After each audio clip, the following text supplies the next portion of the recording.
Kthehemi sot për të vazhduar pjesën e dytë të intervistës me kryetarin e PDK-s në Podujevë, zotin Muhamet Latifi. Zotin Latifi, ishin duke folur për çështjen e arsimit, ku shumë, do të thonë, 90% e drejtorëve janë ushtrues detyre. Kjo është ndoshta forma më e lehtë për të ushtruar kontrollin ndaj tyre, sepse duke qenë ushtrues detyre, kryetari mund t'i ndrojë çdo moment mundshëm dhe kështu edhe vendos kontrollin e përgjithshëm mbi gjithta dhe normalisht shiktojnë edhe votat. Tutje kur ti kthen në vota normalisht bëjnë një përqindje goxha shumë të madhe. Në anën tjetër në Podujevë flitet shumë që ka dhe shumë të tjerë mirë që janë punë, po ka me kontratë mbi vepër që është jo e natyrshme dhe jo sipas ligjeve të aplikueshme në vend. Po. Në raportin e auditorit për vitin 2015 janë identifikuar 10 raste në komunë që janë të punësuar me kontratë mbi vepër, do të thonë kontratë për shërbime të veçanta. Dhe këta punëtorë vazhdojnë kontratën e tillë për shërbime të veçanta ka në mesin e tyre shumë prej tyre që nga 2010. Kjo bjen ndesh me ligjin për shërbimin civil, bjen ndesh me ligjet të tjera dhe kontrata për shërbimet veçanta lejohet për raste specifike, specifikon ligji, pagesat bën prej kategorisë mallra dhe shërbime, dhe sipas ligjit nuk ka të drejtë të vazhdohet më shumë se 6 muaj. Kemi raste, domethënë, të punëtorëve kontratë mbi vepër për shërbime të veçanta që këto kontratë vazhdohen prej vitit 2010, sa i bjen 6 vjet, më shumë se 6 vjet. Domethënë, kia vazhdohet kështu, i merr, i punëson. Dhe këta njerëz i ka punësuar, njerëz të tillë, domethënë që i kanë njerëz të vet, stafit të vet, dhe do të me ju siguruar. Ose premtimet elektorale. Ka pas, kur jemi të çështja e punësimit, akuza nga disa oje që në Podujevë ku thonë se kryetari Veliu ka penguar punësimin e mbi 650 punëtorëve në fabrikën për përpunimin e perimeve në Podujevë. T'ju them të drejtën, sa qëndron? Unë kam lexuar këtë, dhe unë nuk mund të hy tani për tani. Unë kam lexuar që ka ndërhyrje, do të thonë, dhe paraqitës pengesë në fabrikën e re. Këtu është fjala për një fabrikë të re që unë besoj që i gëzohet çdo qytetar i komunës sonë, po edhe për te komunës sonë. Është një fabrikë që tani veç janë fillet e para, ka fillu po më duket diçka, po është në atë pjesën startuese, dikun. Sa kam dëgjuar, do më thonë, absorbon fuqi punëtore dikun 1.600 punëtorë. Është një fabrikë, do më thonë, që investitor janë Gjerman, do më thonë kapitali huaj këto, dhe çka po thëmë, i gëzohet çdo njoni, pavarësisht a e gjenë vetën si punëtor aty apo nuk e gjenë, sepse ajo është një fabrikë për përpunimin e perimeve, dhe ajo në mënyrë indirekte, jam shumë i sigurt në atë që ajo do të punësoj edhe të tjerë, sepse i motivon për me ngrit prodhimtarin, e kësaj fushë. Unë nuk duhet të hy më fellë rreth kësajna, kam lexuar, sigurisht ata dinë diçka rreth kësajna, po ndërlidhem me të parën. Nuk është diçka e re, sepse e din edhe njerëz vetë edhe anëtar të vet, që kryetari Veliu çdo gjë do të pas rreth vetë. Sigurisht që edhe këtë fabrikë ka dashur me pas në grushtin e vet, me sa di unë, kjo fabrikë është interferuar nga niveli qendror, do të thonë bashkëpunim me faktorin e jashtëm dhe është bartë atje, edhe u po them që është pjesë e suksesit për gjithë neve dhe i gëzohem faktit dhe çka dëshirojmë? Dëshirojmë që fabrika të jetë e suksesshme, do të thonë. Që këta njerëz të punësohen. Dhe këta njerëz të punësohen dhe fabrika të vazhdoj, do të thonë dhe të korrë suksesin këtë drejtim. Kur jemi tek që premtimet e Zotit Veliu, ka pasur edhe premtime shumë të rreth rregullimit të lumit llap, ujit pjes dhe ujëra të zeza. Sa është zgjedhur ky problem? Ky problem nuk është zgjedhur pas pak. Del ka njëre aty në qendër është parku. Dorën Zemër është një park i mirë, ajo i park është që 50 vjetë, pa i park aty. Në mes të ina kalon lumi llap, vazhdonti e Zotit e natyres që e ka dhe është një lumi mirë aty. Ai park është rregulluar dhe ajo pjesë e lumit, ajo përfshi një nuk muj me thonë, që po thëmë 1 kilometër e gjysmë ose 2 kilometra, dhe është rregulluar, mirë po. Ai projekt, ai është rregulluar, ai është pjesë e donacionit, nuk është pjesë e komunës, do të thonë, është e mirë sepse ajo i shton një hjeshi i qytetit aty, edhe një janë mirë të gjithë dhe kanë mundësi të aty të shëtitin, është parku, është lumi, është tjerë. Në lumin llap s'është bëu asgjë. Është shumë e vërtetë që nuk është bëu asgjë. Asë në lume i tjerë, nuk është bëu asgjë. Unë i kam pa, personalisht kam dalë, ai ka bërë do gropa një lumë atje është që vjen nga Dumnica për Sfeqin, kalon, ujna të zeze, tjera, ai ka bërë një farvi aty me do eskavator që ka po di unë masi, mirë po nuk ka bërë rregullime absolutikisht asgjë. Lumi llap është i pa rregulluar për gjatë tanë vijes, edhe tana ujna të zeza derdhe në lumin llap dhe nuk ka asgjë të kësaj natyre. Që është më keq, do me thonë, sepse ka mund të ndodhë kjo, edhe me ndërtim, ani pse ndërtimi i një fabrike për riciklimin e ujnave të zeza ka një kost. Ne jemi të vetëdijshëm për ata dhe kur kush të kërkon ato të pamundur me bë, mirë po ka pas interesime të mëdha, sepse në fund të fundit lumi llap është lum ndërkombëtar me karakter ndërkombëtar dhe ai shkon prej atje ka burimin në pjesën e skajshme të Kosovës, të podijeve atje, po ai deri në detin e Zi.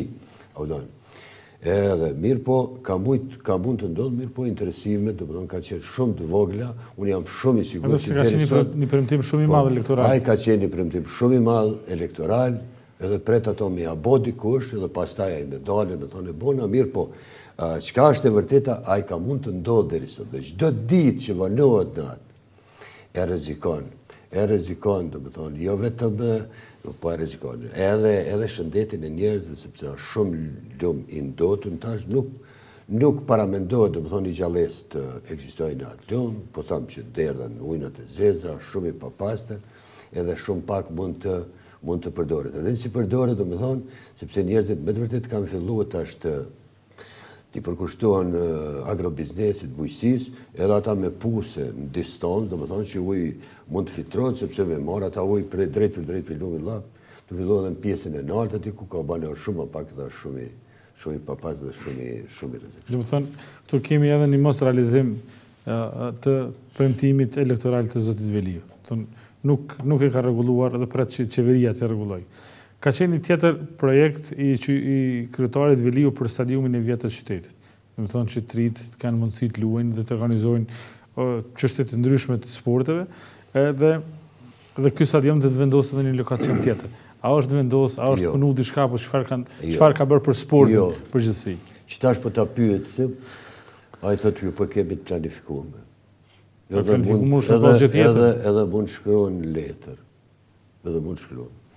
Mirë po në këtë drejtim jo nuk është bëu asgjë. Sidomos se po lidhem tash me ato që thash. Sikur çdo kun po.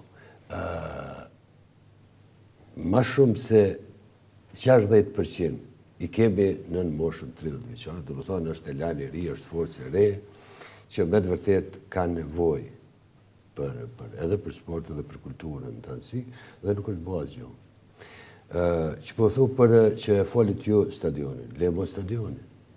është marrë vendim për themelimin e teatrit, sepse në llap ka kuadra, kështu në vazhdimsi edhe të fushës kulturës dhe teatrit tjera. Unë kam marrë pjesë shtash, pra ditë shfaqjen e një shfaqje aty. Po ka qenë javën që shkoj? Po para një javë dikune, po Asgjë nuk është bërë, është me luajtë teatri, po asgjë nuk është bërë në këtë fushë. As me qendrën kulturore. Edhe ajo ka qenë pjesë e premtimeve në fushat, por nuk është ndërmarrë asnjë veprim. As me pjesën e teatrit se duhet të bëhen rregullimet, nuk është bërë asnjë. Ka qenë premtim edhe i bibliotekës të qytetit. Edhe një që po dijeva s'ka bibliotekë qytetit heq. E ka një dhëmë 4x4 atje, do të thonë që ajo si plotson kushtet e një mahale ose shumë kush njerëz dashamirë të librit i kanë shtëpitë vete, e ka bibliotekën më të pasur, do të thonë ka mungesë të bibliotekës të gjitha këtyre. Kështu që sidomos, po për gjithë qytetarët, sepse në fund të fundit kultura është pjesë për gjithë qytetarët, edhe ai i boshumi, edhe ai i riu. Për këtë pjesë nuk është punuar asgjë dhe nuk është menduar asgjë. Kjo që ka një shpërfillje të madhe të kryetarit Viliu ndaj interesave të përgjithshme të qytetarëve, ndaj projekteve jetike për qytetarët e Podijevës. Do të thonë se nëse uji nuk është, ujërat e zeza nuk janë, një pjesë e rrugëve nuk janë, stadiumi nuk është, teatri nuk është, për çfarë arsye qytetarët e Podijevës duhet me ndajnë Podijevë? E po këto janë arsye, këto janë sene që duken. Këto janë sene që prekën. Këto janë premtime dhe janë nevoja. Dhe tash, për mendimin tem, shtrohet dilema. A kanë mund të realizohen qëto, as kanë mund të realizohen. Qëto kanë mund të realizohen. Kanë mund të realizohen. A dini pse? Kanë mund të realizohen se ka ekzistu buxheti. Unë edhe njerë po e përmeni. 5 milion, ma shumë se 5 milion buxhet për investime kapitale. Mirë po, edhe sa është shfrytzuar buxheti për investime kapitale? Është shfrytzuar 82%. 82%. A buxheti, bodra e shërbime, ai si ka dalë, bile edhe ka bon ndryshimet në kode, se si ka dalë e heq, buxheti për investime kapitale i ka tepruar. Ka pas edhe donacione. Grande nga donatorët. Që veç për të përmeni një shifër. 351.476 euro kanë qenë grande nga donatorët për investime. Edhe sa janë shpenzuar? 103.000 euro. 103.000 euro. Janë shpenzuar. Sa kanë me të 200 e... Sa ere, do më thonë që s'ka pas planifikim, s'ka pas menaxhim, pse mbesin këto? Sepse këto duhet bëhen projektet, jo me i këshyrë veç interesat politike. Tash ku i këm njerëzit, ku i këm stafin, po nashta s'ka pas mundësi. Edhe këto janë. Në fund të funit, shiko, çdo pjesë e komunës është pjesë territor i barabartë. Edhe unë i gëzona dhe ne i gëzohemi. Çdo investimi ku do që ndodhë. Mirë po, kryetari i komunës, sepse buxheti duhet shpërndahet mirë barabartë. Edhe jo tash të ndodhë, të investohet në një mes caktuar. Edhe të ketë meset caktuar që mos shifen me sy. Të hiqen nga harta e komunës. Edhe kjo ndodhë. Dhe kjo sjell konkludimin, do të thonë, që kemi një përgjegjësi të plotë të një liderit, të një kryetarit, të një udhëheci, pa përgjegjësi të plotë ndaj qytetarit, po edhe ndaj ligjit të Kosovës, se në fund të fundit askund nuk e gjen, do të thonë, ligjet e Kosovës, do të thonë, një dallim ose diskriminim të tillë. Kur jemi te kjo, edhe te natyra e punësimit, që i përmena, do të thonë kontrata mbi vepër, do të thonë që i merr ata militant partijak të rrethit vetë tjera. Nuk ka shans njerëz të pa përcaktuar te kryetari që me ligji për shërbimin civil, po edhe ligji tjera të Kosovës, edhe ligji i punës. Parim bazë e ka sistemin e meritës në krimin e marrëdhënies punës. Ligjit e Kosovës, parim bazë, bile, ligji për shërbimin civil, disa raste, disa nene e përmen. Parimi merita, parimi i meritës. Do të thonë, parimi i meritës, jo diskriminimi në kuptim të gjinive, racës, besime fetare tjera, do të thonë, këto e në ligje, të shtetit tonë dhe duhet të respektohen mirë, po.